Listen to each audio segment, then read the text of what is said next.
Jadi topik pembicaraan kita pada hari ini adalah salah satu quote dari CEO-nya Amazon, Jeff Bezos. Quote-nya dia bilang bahwa orang tua tuh bukan sumber untuk dana darurat dan anak bukan sumber untuk dana pensiun. Kita harus membuat dana sumber dana kita sendiri.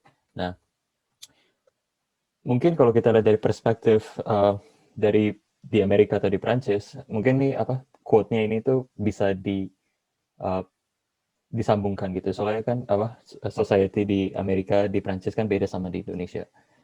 Tapi kenapa sih Pak menurut Papa quote ini tuh menarik gitu? Ya sekarang ini kalau kita lihat kondisi ekonomi baik secara mikro maupun makro itu sangat-sangat tidak mudah gitu untuk mencapai yang namanya itu kebebasan dalam Financial independent. dalam keuangan gitu ya. Dalam arti bahwa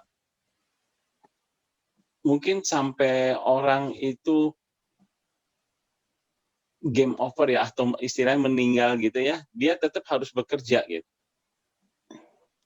untuk memenuhi kebutuhan kehidupannya. Padahal di satu sisi orang itu pengen juga menikmati jeripaya selama ini di saat-saat mereka itu di usia pensiun gitu. Tapi kenyataannya itu bahwa di usia pensiun pun mereka harus tetap bekerja karena kebutuhan hidup yang terus meningkat. Tapi coba kita lihat mungkin statement ini benar gitu Pak. Dalam kalau pura-pura kita kan hidup tuh dari kita mulai kerja mungkin dari umur 18 lah. Kalau di Amerika tuh rata-rata orang mulai kerja tuh dari umur 18. Kalau di Indonesia mungkin setelah lulus kuliah kan dari 21. Nah, dari 21 sampai mereka pensiun, itu kan ada jangka waktu berapa? 35 tahun, ya kan? Masa dalam 35 tahun ini mereka nggak bisa gitu kayak nyimpen duit, masukin di bank. Kalau papa bilang masukin apa, just invest aja di apa deposito atau invest di tempat lain supaya apa duitnya nambah terus kan. Nah, masa dalam 35 tahun ini kita mau dependent terus sih sama apa uh, paycheck kita sama gaji kita per bulan. Ya, kalau kita melihat pendapatan seseorang itu kalau dari awalnya itu udah tinggi, dia bisa menyimpan. Tapi kalau kita urut-urut lagi di Indonesia itu pendapatan rata-rata itu tidak tidak bisa untuk menyimpan jangka panjang setelah dia pensiun ya. Karena apa? Pertama, dia itu harus memenuhi kebutuhan dasarnya dia gitu. Mulai dari memenuhi kebutuhan primer dalam arti makan, kemudian pangan ya. Pangan itu kebutuhan makannya, kemudian sandang ya. Yang penting itu papan, artinya rumah ya. Di Indonesia itu harga rumah itu semakin hari itu semakin mahal gitu. Ini di Tidak Jakarta atau sebanding di daerah pun juga udah. termasuk di daerah gitu. Jadi kalau kita mau bicara Jakarta, oke lah, Jakarta pendapatan bulanan kenaikannya itu kita ambil rata-rata misalnya 8%, tetapi harga rumah itu naiknya itu bisa puluhan persen gitu. Di daerah juga gitu. Di daerah itu upahnya itu mungkin lebih rendah dari Jakarta. Tapi harga harga tanah atau harga rumah mungkin tidak berbeda jauh dengan harga rumah yang di Jakarta. Makanya untuk memenuhi kebutuhan perumahan, mereka itu benar-benar harus menyimpan atau menyisihkan uangnya itu untuk membeli rumah itu. Pertanyaan aku, apakah kalau kita pura-pura sumber pendapatan kita tuh di upah minimum, ya kan? Apakah kita mau membeli rumah Atau kita cuman bilang, oh mungkin gara-gara pendapatan kita minimum, ya kita nggak usah beli rumah lah, kita sadar gitu. Jadi kita mungkin masuk ke apa sih namanya, yang apartemen yang disediain sama pemerintah daerah. Nah, Itu yang apa namanya? Eh, rusun, rusun, ya. rusun tua. Iya, dalam kenyataan itu pembangunan apartemen itu tidak merata, Pi. Jadi mungkin di daerah-daerah itu yang namanya rusunawa itu sangat terbatas gitu, minim sekali. Terus yang keduanya itu orang di Indonesia itu belum terbiasa untuk tinggal di namanya yang bangunan apartemen itu. Jadi aslinya permasalahannya kalau kita lihat apa, belum ada balance keseimbangan di antara apa, uh, kenikmatan apa yang kita lihat comfortable buat kita dan kenyataan dari sumber pendapatan kita, Ya, ya kan? kalau boleh dibilang seperti itu, pembangunan itu tidak merata. Hmm. Oke, oke. Terus kalau menurut kamu, Lin, kalau kamu pas baca apa quote Jeff Bezos yang kamu lihat kan, kalau papa lihat, oh ini mah di Indonesia nggak mungkin lah, statement ini banyak yang dipertanyakan. Soalnya kalau umur 18 tahun disuruh kerja, ya mana bisa gitu, ya kan? Membiayai hidup sendiri pasti orang tua masih campur tangan. Tapi kalau di Prancis gimana? Mungkin kalau di Prancis 10 tahun yang lalu atau 15 tahun yang lalu, itu mungkin di quote-nya si CEO Amazon tuh mungkin. Tapi kalau sekarang lihat ekonomi dunia kayak gini, orang Prancis pun juga banyak yang anak-anak 18 tahun tuh belum bisa kerja. Karena untuk kerja di Prancis tuh harus lulusan S2. Hah? Jadi mereka lulusan S1 pun mereka nggak bisa kerja. Jadi orang-orang di Prancis mereka harus lulus S1 terus mereka pasti langsung lanjut S2. Maksudnya Mereka kenapa kalau harus nggak lanjut punya S2? S2, mereka nggak bisa kerja.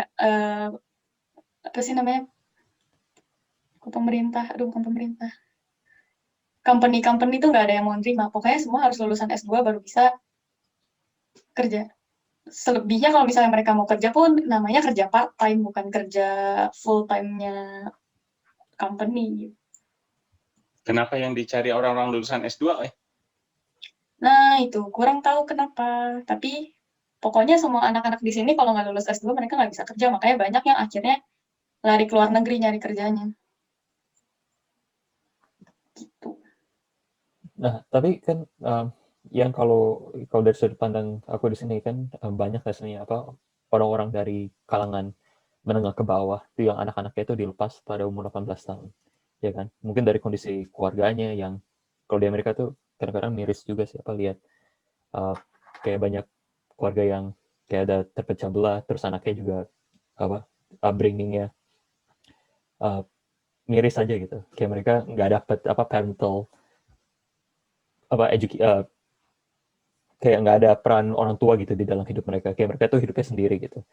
Jadi mereka dari 18 tahun udah mulai keluar terus kerja part time. Terus makanya kalau mereka yang benar-benar termotivasi gitu harus masuk ke kuliah, kadang-kadang kendalanya tuh adalah di pendanaan kan. Jadi tapi kan di Amerika oh banyak apa bantuan dari pemerintah, apa student loan dan lain-lain. Nah, makanya apa sampai kita umur 30 biasanya kalau di sini tuh orang tuh kerja itu tuh cuma buat bayar utang mereka. Ya kan? Soalnya uh, uh, nggak ada gitu bantuan dari orang tua. Soalnya orang tua mereka tuh nggak ada perannya di dalam hidup mereka gitu. Kebanyakan. Ya kan, makanya kalau kita lihat society di US, mungkin kalau lihat dari luar, oh kita lihatnya kan biasanya tuh yang di California atau di New York yang tempatnya maju-maju gitu kan, yang banyak orang kayanya. Ya tentu aja hidup mereka beda gitu dengan ada berapa ya jumlah penduduk di Amerika ya, 500 juta. Ya kan, mungkin 10 jutanya tuh yang dilihat di spotlight di TV-TV, tapi banyak nih orang yang struggle, yang menengah ke bawah. Kenapa Donald Trump masih banyak pendukungnya? Soalnya mereka lihat apa Donald Trump itu tuh uh, kayak merepresentasi kemarahan mereka terhadap apa hidup yang mereka alami gitu, ya kan? Makanya Donald Trump tuh banyak masih banyak pendukungnya gitu, kayak nggak jomplang apa perbedaannya, walaupun Donald Trump tuh apa kontroversial banget kan. Nah, masalahnya apa buat orang-orang ini, ya kan? Soalnya mereka udah nggak ada peran orang tua kan. Terus gara-gara mereka hidupnya susah, mereka banyak utang, terus mereka biasanya uh, hidupnya ya susah gitu. Kayak makanya mereka sadar gitu. Kayak oh gue nggak bisa hidup, kayak nggak bisa beli rumah gitu. Soalnya kenapa? Uh, mereka masih ada utang gitu yang harus mereka bayar. Mereka kerja untuk bayar utang. Nah, terus mereka pas umur 30 tahun, ya kan? Uh, ya udah, terus mereka harus apa? Mempunyai keluarga, ya enggak? Terus mereka punya keluarga, paling keluarga bertahan cuma berapa tahun? 5 tahun maksimum biasanya. Terus mereka cerai, ya kan? Terus yang buat yang ini mereka ada beban lagi, yang kalau buat yang perempuan biasanya mereka bilang oh single mom, terus mereka harus biayain anaknya. Yang laki-laki oh harus ada apa? Bayar apa sih namanya? Alimony itu apa ya di Indonesianya? Tunjangan gitu. Tunjangan, ya kan? Jadi mereka ada beban ini. Terus mereka hidupnya kacau, soalnya keluarga mereka nggak benar, ya kan? Terus makanya kayak sekarang banyak gitu apa kayak pergerakan-pergerakan, soalnya kan anak muda sekarang kan di Amerika itu liberal kan, majority mereka bilang oh kita harus ada equality gitu. Terus kayak mereka berusaha untuk kita tuh empathize gitu sama orang-orang kayak gini. Jadi makanya sekarang kayak apa sistem hierarki di Amerika tuh pengen dijatuhin gitu, yang kayak company bilang ini nggak benar gitu, sebagai anak muda kita nggak bisa membuat perubahan, ya kan? Kalau membuat perubahan kita susah gitu membuat perubahan. Jadi kayak kita mau break the system gitu, makanya orang liberal mulai mikir sosialisme itu bagus gitu. Kenapa? Soalnya itu memberikan apa kesempatan buat orang-orang muda ini tuh untuk mendapat kesempatan yang lebih banyak gitu. Jadi mereka nggak harus mikir oh masih muda harus udah mikirin utang, ya kan? Terus kalau menurut aku pribadi sih apa kita balik lagi apa kalau dari dulu kan orang tua tuh kayak dari apa itunya Cina apa sih apa kayak duit yang kita keluarkan sekarang yang kita spend itu tuh adalah uang yang kita udah simpan dari 3 tahun yang lalu, ya kan? Uh, nah itu menurut aku tuh menarik gitu, soalnya mereka yang menurut aku permasalahan yang sekarang tuh yang paling fundamental banget tuh adalah kita tuh nggak bisa menahan uh, apa sih nafsu kita gitu. Kita kayak sebagai orang kita tuh yang pingin didorong sekarang sama society kita sekarang tuh adalah me first, ya kan? Sedangkan kalau kita lihat ajaran agama yang kan dulu kan kita masih kayak Christian values, terus masih ada yang Islam, Hindu, Buddha. Itu kan aslinya yang diajarin sama agama tuh apa sih? Spiritual untuk menahan nafsu kan aslinya. Ya kan gimana caranya kita tuh hidup yang damai itu dengan menahan nafsu-nafsu yang aslinya kita bisa dapat tapi kita tahan gitu. Nah, apa sih peace of mind itu lagi gimana cara kita mengontrol diri kita. Ya kan, tapi sekarang kita tuh bilang me first, me first. Nah, kita mau me first, tapi kita mau empathize ke orang lain. Gimana gitu balance-nya? Nah, mungkin aku stop di sini dulu. Menurut Papa gimana tuh? Yang aku bilang pendapat.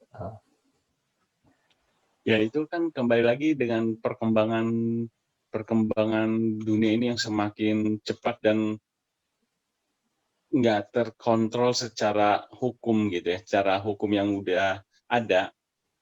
Akhirnya terjadi istilah yang tadi Jeffrey bilang, mungkin kalau Papa bilang individualismenya meningkat ya. Faktor egonya itu semakin tinggi gitu. Jadi yang namanya hubungan relasi gitu mungkin agak-agak mulai merenggang gitu ya. Jadi apa yang tadi Jeffrey bilang me first dulu itu yang muncul ke permukaan. Itu juga tidak hanya di orang muda, mungkin di orang-orang tua juga muncul seperti itu, mitos lah. Saya kenapa harus membiayai anak-anak terus gitu, padahal saya juga masih perlu memenuhi kebutuhan sehari-hari gitu. Jadi ya mohon maaf gitu, anak-anak juga harus mandiri. Kurang lebih seperti itu, Pi. Lain tanggapannya?